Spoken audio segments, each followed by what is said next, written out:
Okay, that's interesting because I wasn't I wasn't really doing it, and I was sort of waiting for that to load, and you banged the door, and I went over and I said, well, okay, that's blue.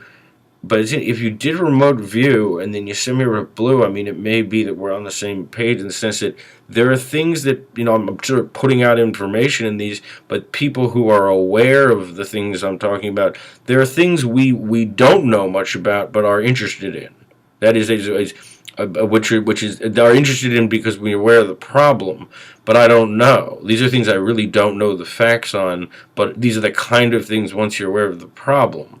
So let me just say this: one of the things I've said is that the situation with regard to everything I've said in the other videos is that, right. I mean, part of it is that on the neoliberal project, not only is there like no healthcare coming, but we now have a social structure that's similar to South America, where that has the greatest disparity in wealth between the two social classes. It's starting to because of this project, and I said the way in which, like, the same way in which people are being harmed by the neoliberal project in, say, Mexico. We're just a much wealthier country, but we're experiencing the same kind of thing. No control, total loss of economic sovereignty to the transnational level, and all that I said in the other videos. Okay, so, for example, Mexico's been devastated by this. No limits on foreign direct investment, no capital controls. These things, right? I mean, that's the millions of people have starved because of this neoliberal project. Okay, and okay, but hold on, I'm getting to something. Okay,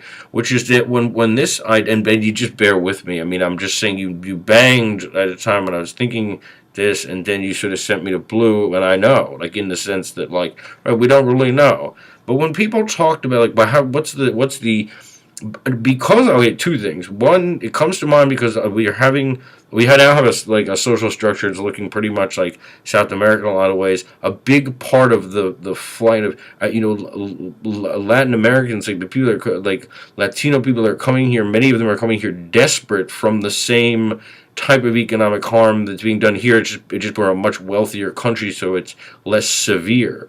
Okay, remember when our, like, agro business, these businesses are based here that are actually transnational. I mean, state subsidized transnational agro business. I mean, that's an American company. I mean, that's something we're out of control of. I mean, I don't know how to stop that, but they're the ones causing farmers to starve and stuff. They're the ones who want these free trade policies that are causing an absolute decline in trade over the entire time they've been in place.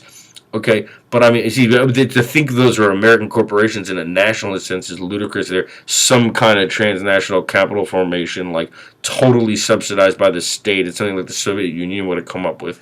Okay, but here's the thing: people have spoken about the currency issue. I have heard people talk on. I'm just this is the thoughts of people like me. I'm not sure though about this issue about the Amero. That is, that just in the same way that the European Union sort of wants to see themselves linked by a common currency, there is this idea that there would ultimately, in addition to wanting a national bank here and kind of a new greenback and everything, but also that, like, this idea that, like, Mexico, the United States, and Canada might share a currency, like, called the Amero, in sometime in the future. It's just it's interesting. I don't know, like, Canada. Okay, Canada has a national healthcare system. Okay, but I don't know if it's working well or it's the best model. But they have one, Okay, then there is. I'm getting to something. The free the NAFTA agreement harmed all three. Like, Canada, America, and Mexico all got harmed one way or the other by that free trade agreement that was supposed to be about Canada, Mexico, and the United States. It just helped the transnational investors and protects them while, like, all our societies, like, experience all kinds of harm. Okay, it's much, much, much worse in Mexico, obviously. So they're coming here.